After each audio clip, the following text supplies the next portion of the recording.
Pat, Yep. Happy New Year. Happy New Year How to are you as you? well. Good. Yeah, you got an old man reference, the old Janet Jackson song, What Have You Done For Me Lately? After great success last season, a new chapter, a new season. Are you ready for it? Yeah, well, we'll see. Well, I think we still we liked our group last year, especially the way we ended. I think it took us a while to kind of get the way we were going to play and to get the most out of these guys. We had to make some tough decisions. We lost Teenage Hadibi, Corey Baird to free agency. Those are big decisions. So I think for us, we're hoping Sebastian can come back and get back to his 2022 form. If he can do that, then we think that's the replacement for Corey Baird up top. So we're pretty confident with that, but we still need to go out and try to probably find a few more attacking pieces, and we're still working on that. We've been doing that all off season, and we'll see how this camp goes probably for the next couple of weeks to have a better idea of exactly what piece we need. The team was underestimated by many last season, getting to the Western Conference Finals, a surprise to many. Do you now feel there's more of a target and awareness, maybe a better word? I would say yes. I think so. For us, I think we've been talking about it internally. Certainly, is that teams will figure out how we play. They'll find ways to stop us in midfield, overload the midfield, and it'll be up to us to be proactive and make sure that we have solutions to that. How do we then punish them out wide? Do we try to be a little more direct at times?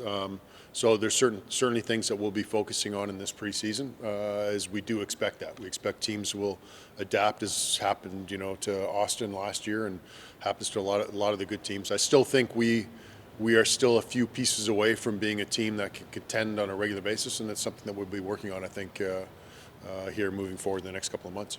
One more from me, and I won't monopolize. Goals and expectations, meaning what goals have you set out for this season internally, and what expectations do you have? Yeah, the biggest one for us is, and we'll say this every year, is we need to qualify for the playoffs. It gives you a chance to go win a trophy. You're 5 wins away, or 6 wins away, I guess now, the way the playoffs have changed, away from winning 5 wins from winning a trophy. So it's important for us to always be in that picture.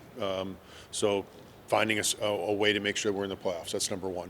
And then number two is can you go snag another U.S. Open Cup, a Leagues Cup? Can you have a good run in something else? I think we have a good team. Well, I'd love to say we're a Supporters Shield team. I think we're still a few pieces away from that. But I do think this is a playoff team, and I think the guys come in with that expectation. But at the same token, we're going to have a target on our back, and we've got to get back to work, and we've got to get better. If we stay the same in our league, we'll get bypassed. So we've got to get better at what we're doing. Thank you. Good luck. No problem. Thanks. It's almost impossible to keep up with Inter Miami since the start of the game. It seems like week after week.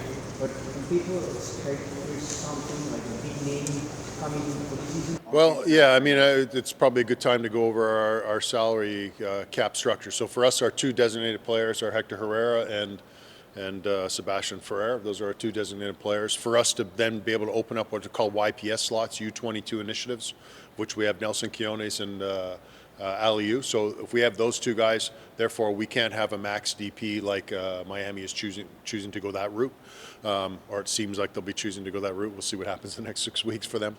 But for us, we really only could bring in a young designated player or a max TAM guy that would qualify for designated player status. So if you're thinking we're going to bring in a Hector Herrera or someone in that stratosphere, we're not able to do that without the way we've structured our roster. But do we still think we need to add some attacking pieces? Absolutely. I think we want a little bit more competition up there. But at the same token, this team did really well last year, and we believe we really didn't hit our peak until obviously at the right time. But it'd be interesting to see how this group does for 34 games. In terms of the depth for not only playing the first regular season, but conference championship and Leagues Cup, are you happy with what you have and maybe the pieces that you want to bring? I don't think if you'd asked me that last year, maybe the day we played Miami, that day I was probably happy with what we had, but I'm always trying to see what we can do to improve the team, and that's not just the guys on the field, that's the staff around the building.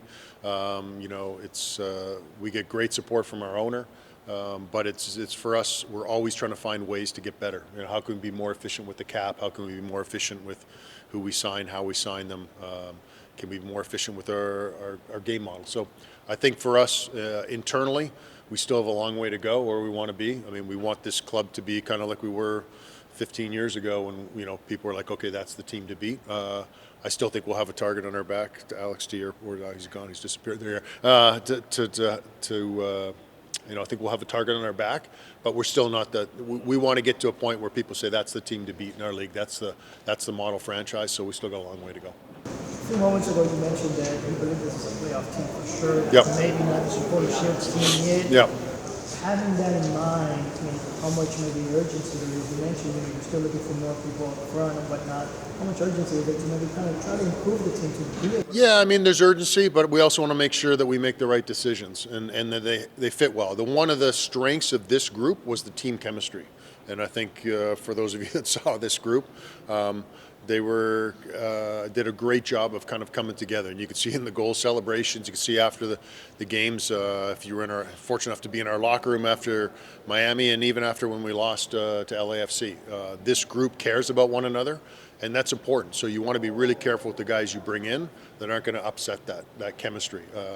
There's a different philosophy, I think, in our league, and especially certainly at this club, in the way you recruit players. I think in Europe, it's often like, yeah, I know this guy's got baggage, but you're the coach. Here you go. Throw him in the locker room and deal with it. Here for us, while I think we have probably the best man manager in the league in Ben Olsen and our head coach, I still think it's really important to have guys that fit in with this group and also can fit in with the role and help us get better.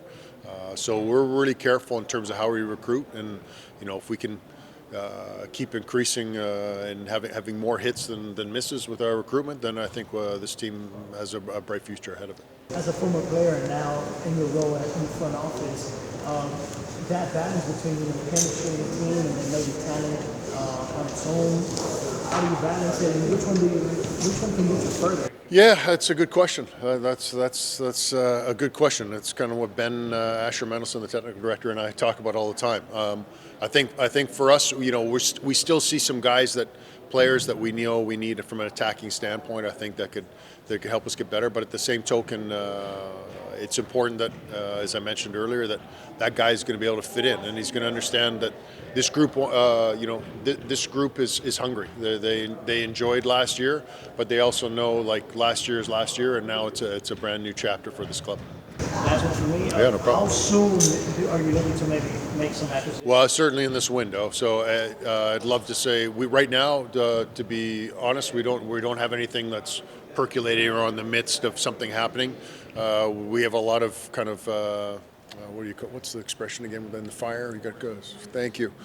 So we're getting there, but we're certainly not at a stage where I'd see a signing imminent in the next 10 days to 2 weeks.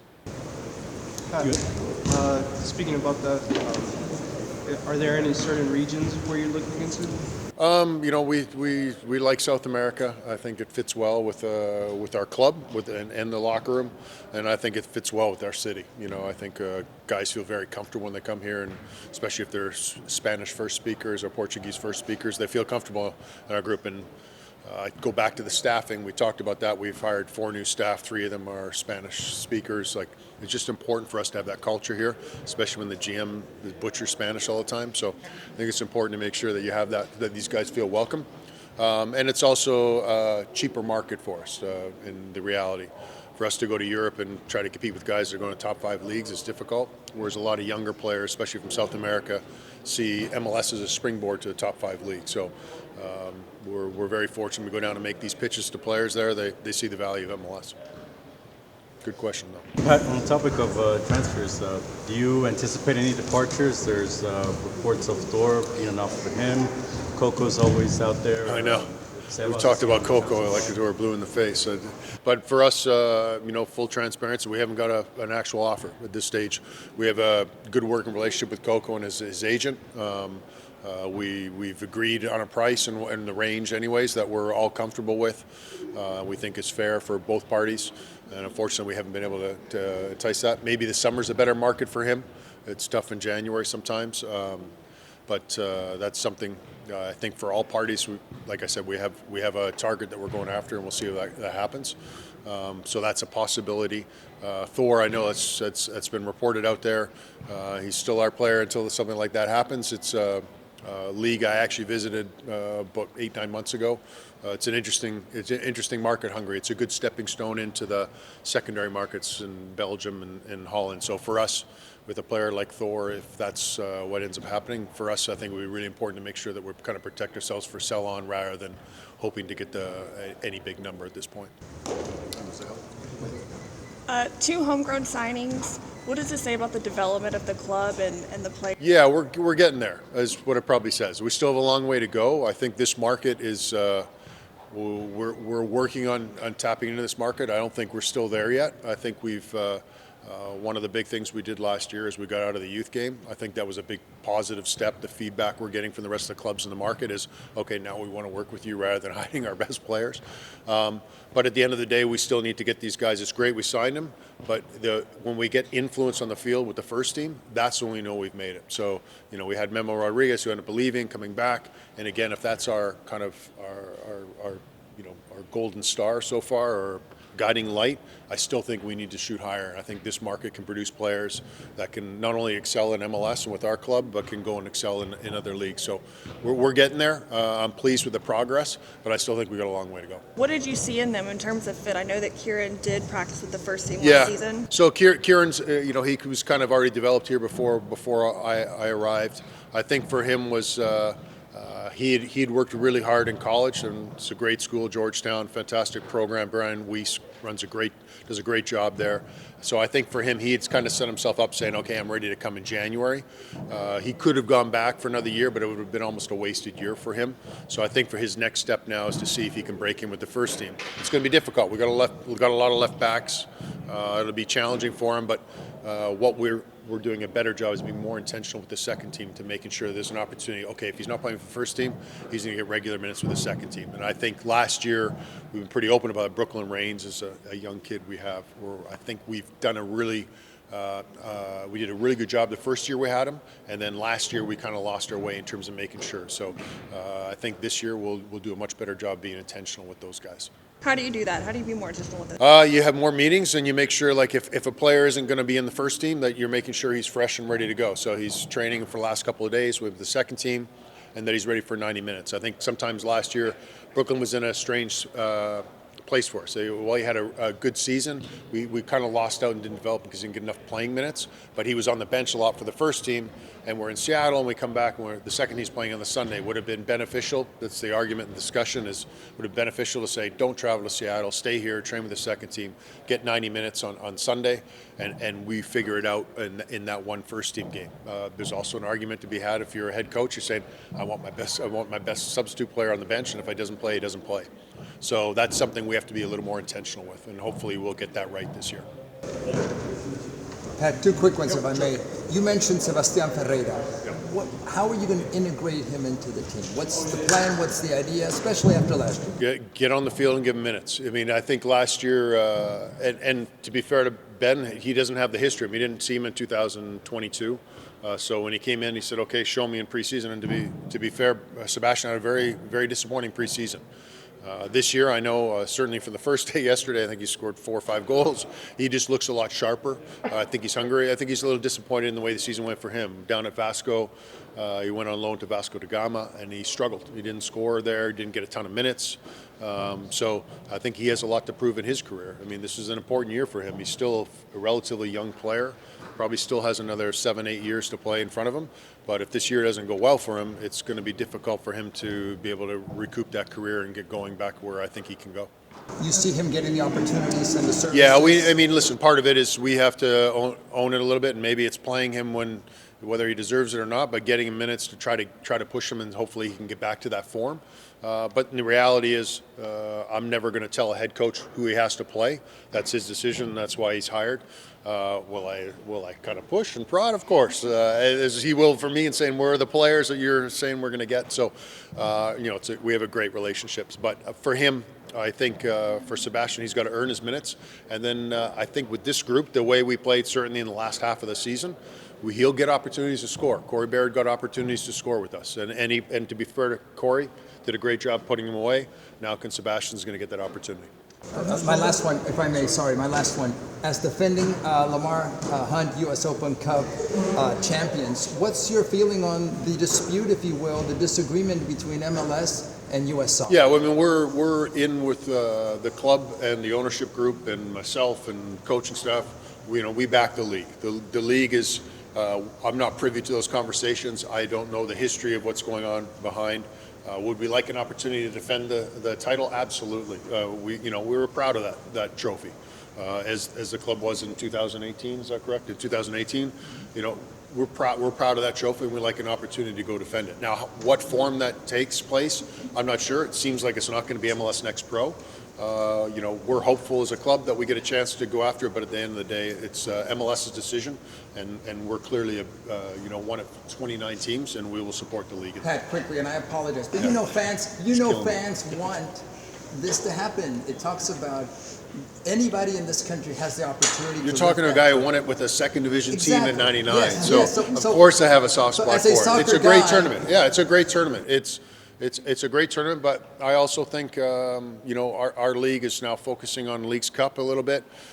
There's a lot. It's a heavy calendar, and we, as much as we would like to squeeze and spend a little bit more time with the weather that we're actually having here in Houston, but imagine up in north where I can only imagine they're able to train. So I think we make the most of the calendar and we make it as big as we possibly can in the U.S. So it's difficult to put in all these competitions and say, okay, our team last year played 50 games, and there were another 4 teams that played more than us. And really, in Europe, that's not a huge one, but Europe would also have 6 more weeks of a season, and we just can't do that with the weather. So for us, I think that's probably the biggest thing. What's the health and safety of the players, the quality in the product?